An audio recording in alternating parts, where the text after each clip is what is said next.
வணக்கம் students. Welcome to Bodhimar Academy YouTube channel. நம்ம இன்னைக்கு டே 29 டாபிக் பார்க்க போகிறோம். ஸோ மேக்ஸ்லேருந்து இன்னைக்கு நம்ம வந்து சுவாலஜி பார்க்க போகிறோம். ஃபஸ்ட்டு இதில் இன்னைக்கு டாபிக் வந்து விலங்கியல் வகைப்பாட்டியல். அதாவது சுவாலஜியில் நம்ம பார்க்கக்கூடியது கிளாசிஃபிகேஷன். ஏன்னா விலங்கியல் வகைப்பாட்டியல் பார்க்க போகிறோம். அண்டு இதுதான் என்னுடைய வாட்ஸ்அப் நம்பர், நோட் பண்ணிக்கோங்க. உங்களுக்கு ஆன்லைன் கிளாஸ், ஆன்லைன் டியூஷன், நீங்கள் டெட்டு C-TET படிக்கிறீங்கன்னா ஆன்லைன் கிளாஸ் நம்ம கண்டக்ட் பண்ணிட்டுருக்கோம். And 10th 11th 12th physics chemistry maths வேணுனாலும் நீங்கள் வந்து கான்டாக்ட் பண்ணலாம். உங்களுக்கு நான் அதை பிளான் சொல்கிறேன், என்ன ஃபீஸ், என்ன டைம், எல்லாத்தையும் ஸ்ட்ரக்சர் சொல்கிறேன். ஓகே. ஸோ இன்றைக்கி 25 ஒன் வேர்ட் பார்க்கலாம். First one word, who is known as the father of zoology. ரொம்ப இம்பார்ட்டன்ட் அண்ட் பேசிக்கான ஒரு கொஸ்டின். விலங்கியலின் தந்தை என்று அழைக்கப்படுவர் யார்? ஸோ ஆப்ஷன் வந்து உங்களுக்கு ஒரு டெஸ்ட் மாதிரி வைக்கிறதுக்காண்டி தான் நான் ஆப்ஷன் கொடுத்து நான் வந்து பண்ணியிருக்கேன். நான் எக்ஸ்பிளைன் பண்ணுறேன், பட் நீங்கள் டெஸ்ட் மாதிரி இல்லைன்னா அதை கூட நீங்கள் என்னைக்கா ஒரு நாள் ட்ரை பண்ணி பார்க்கலாம். சரிங்களா? So option A Aristotle. விலங்குகளை அறிவியல் பூர்வமாக வகைப்படுத்திய பங்களிப்புக்காக அரிஸ்டாட்டில் விலங்கியலின் தந்தை என அழைக்கப்படுகிறார். Aristotle is called the father of zoology for his scientific classification contributions. Okay. ரெண்டாவது, who introduce the 5 kingdom classification. ரொம்ப ரொம்ப இம்பார்ட்டன்ட் கொஸ்டின். 5 உலக வகைப்பாட்டு முறையை அறிமுகப்படுத்தியவர் யாருன்னா ஆர்கெட்ஸ் ஒயிட்டேக்கர். சரிங்களா? விட்டேக்கர் அப்படிம்பாங்க. ஆர்கெட்ஸ் விட்டேக்கர் 1969ஆம் ஆண்டில் செல் அமைப்பு மற்றும் ஊட்ட முறையின் அடிப்படையில் 5 உலக வகைப்பாட்டை முன்மொழிந்தார். அதனால வந்து ஆர்கெட்ஸ் Whitaker proposed the 5 kingdom classification in 1969 based on cell structure. அப்போ ஆர்கெட்ஸ் விட்டேக்கர் தான் நம்ம வந்து ஆப்ஷன் எடுப்போம். Third question, binomial nomenclature was introduced and popularised by whom? இருசொல் பெயரிடும். என்ன பைனாமியல்னா இருசொல். இருசொல் பெயரிடும் முறையை அறிமுகப்படுத்தி பிரபலப்படுத்தியவர் யார் அப்படின்னா கரோலஸ் லின்னஸ். சரிங்களா? கரோலஸ் லின்னஸ். கரோலஸ் லின்னஸ் வந்து அவருடைய ஒரு புக்கு சிஸ்டம் ஆன் நேச்சுரே அப்படிங்கிற தனது புக்கில், இந்த புத்தகத்தில் இருசொல் பெயரிடும் முறையை பிரபலப்படுத்தினார். Carolus Linnaeus popularised binomial nomenclature in his book Systema ஆன் நேச்சுரே. சரிங்களா? ஓகே. இப்போ புக்கும் தெரிஞ்சு வச்சு, நேமும் தெரிஞ்சு, பைனாமியல் நோமன்கிளேச்சரை யார் பண்ணாருன்னு சொல்லிட்டு. Fourth question, what is the scientific name of the Indian blue peafowl national bird? நம்ம இந்திய நாட்டுடைய பறவை வந்து, தேசிய பறவை வந்து நீலமயில். அடுத்தது அந்த நீலமயிலுடைய அறிவியல் பெயர் என்ன? ரொம்ப இம்பார்ட்டன்ட் கொஸ்டின். ஸோ பார்த்தீங்கன்னா பாவோ கிறிஸ்டேட்டஸ். சரிங்களா? பாவோ கிறிஸ்டேட்டஸ். ஆப்ஷன் ஏ பாவோ கிறிஸ்டேட்டஸ். பாவோ கிறிஸ்டேட்டஸ் என்பது இந்திய மயிலுக்கான நிலையான உயிரியல் இருசொல் பெயராகும். பாவோ கிறிஸ்டேட்டஸ் is the standard biological binomial name for the Indian peafowl. Okay. Fifth question, which of the following is the basic unit of classification? பின்வரும் வகைப்பாட்டுடைய அடிப்படை அலகு எதுனா ஸ்பீசஸ், சிற்றினம். உயிரிய வகைப்பாட்டு வரிசையில் சிற்றினம் என்பதுதான் மிக குறைந்த மற்றும் மிக அடிப்படையான அலகும். Species is the lowest and most fundamental unit in biological classification. Here it is. Okay. Sixth question, amoeba belongs to which kingdom under 5 kingdom classification? ரொம்ப இம்பார்ட்டன்ட் கொஸ்டின். நிறைய பேர் கன்ஃபியூஸ் ஆகக்கூடிய கொஸ்டின் இது.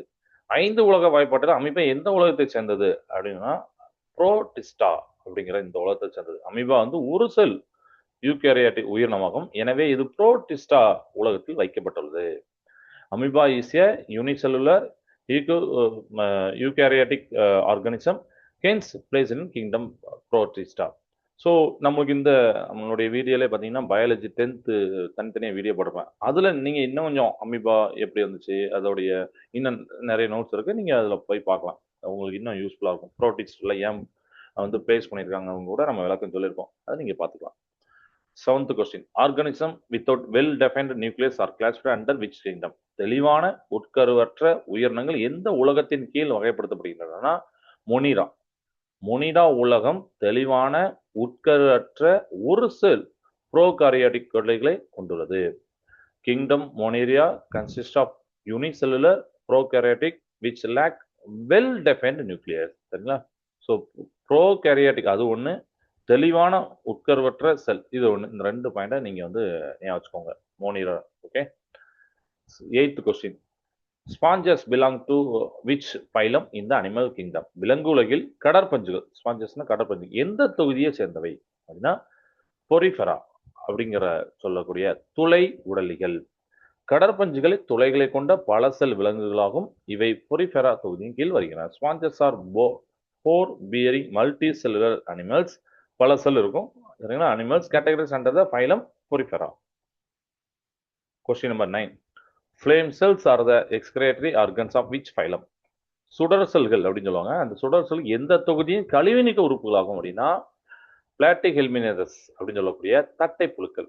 சுடர் செல்கள் கல்லீரல் புழு, நாடாப்புழு போன்ற தட்டை புழுக்களில் காணப்படும் கழிவுநீக்க செல் ஆகும் சரிங்களா. Flame cells are specialised excretory cells found in flatworms like liver, hook and tapeworm. இந்த மாதிரி தட்டைப்புழு, நாடாப்புழுல கழிவுநீக்க உறுப்புகளாக இதுதான் அந்த பிளாட்டிஹெல்மினேசஸ் தட்டை புழுக்கள்.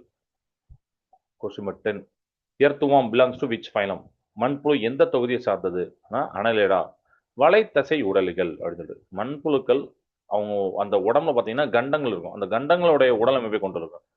இது வலைத்தசை உடலின் முக்கிய பண்பாகும். Earthworms have segmented bodies which is a key feature of phylum Annelida. Okay.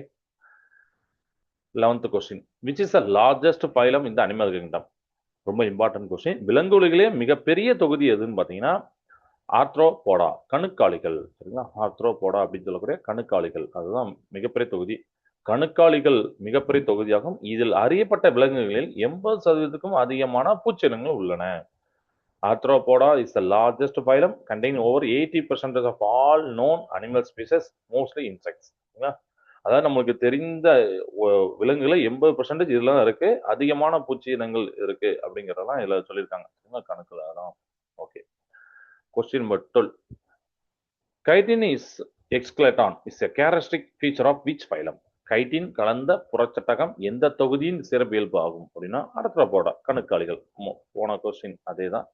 கணுக்காலிகள் chitin எனப்படும் பொருளான கடினமான புறச்சட்டத்தை கொண்டுள்ளன. ஆர்த்ரோபோடாஸ் possess a hard outer covering made of chitin called chitinous skeleton. எக்ஸோஸ்கெலட்டான் அப்படின்னு சொல்லியிருப்பாங்க. கணுக்காலிகள் அப்படின்னு யோசிச்சுக்கோங்க. Question number 13. In which phylum is a water vascular system found?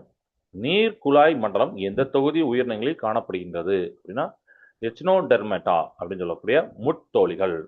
நட்சத்திர மீன் போன்ற முட்தோலிகள் இடப்பெயர்ச்சி மற்றும் உணவு ஊட்டத்திற்காக நீர் குழாய் மண்டலத்தை கொண்டுள்ளன. Echinoderms like starfish uniquely utilize a water vascular system for locomotion and feeding. 14th question. Octopus belongs to which phylum? அடிக்கடி கேட்கக்கூடிய ஒரு கொஸ்டின். ஆக்டோபஸ் எந்த தொகுதியை சேர்ந்தது அப்படின்னா மொலுஸ்கா அப்படின்னு சொல்லக்கூடிய மெல்லுடலிகள். ஆக்டோபஸ் மென்மையான உடலமைப்பை கொண்ட ஒரு முதுகெலும்பற்ற மெல்லுடலி தொகுதி உயிரினமாகும். Octopus a soft bodied invertebrate classified under the phylum Mollusca. Okay. 15th question. Cold blooded animals are also known as. குளிர் ரத்த பிராணிகள் எவ்வாறு அழைக்கப்படும்? ரொம்ப ரொம்ப அடிக்கடி கேட்கக்கூடிய கொஸ்டின் இது. இன்னொரு கொஸ்டின் அதுக்கு அடுத்த கொஸ்டின் பார்த்தீங்கன்னா ரெண்டுமே அடிக்கடி கேட்கக்கூடிய கொஸ்டின். என்னன்னா குளிர் ரத்த பிராணிகளை எப்படி அழைப்பாங்க? கோல்டு பிளட்டட் அனிமல்ஸ்க்கு இன்னொரு பேர் இருக்கு. அதுதான் பொய்க்ளோதெர்மிக் அப்படின்னு சொல்லக்கூடியது. அதாவது மாறும் வெப்பமுடையவையா. ஏன் அப்படின்னு சொல்றாங்கன்னா மாறும் வெப்பமுடைய விலங்குகள் தங்களோட உடல் வெப்பநிலையை சூழ்நிலைக்கு ஏற்ப மாற்றிக்கொள்ளும் இயல்புடையவை சரிங்களா. அதான் கோல்டு பிளட்டட் அனிமல்ஸ். சூழ்நிலை எப்படி இருக்கோ அதுக்கு ஏத்தாப்புல தங்களோட உடல் வெப்பநிலை மாற்றிடும். பொய்க்ளோதெர்மிக் animals cannot regulate their body temperature, it varies with that environment. அப்படின்னா என்ன அர்த்தம் அப்படின்னா தங்களுடைய உடம்புடைய அந்த பாடி டெம்பரேச்சரை ரெகுலேட் பண்ணாது.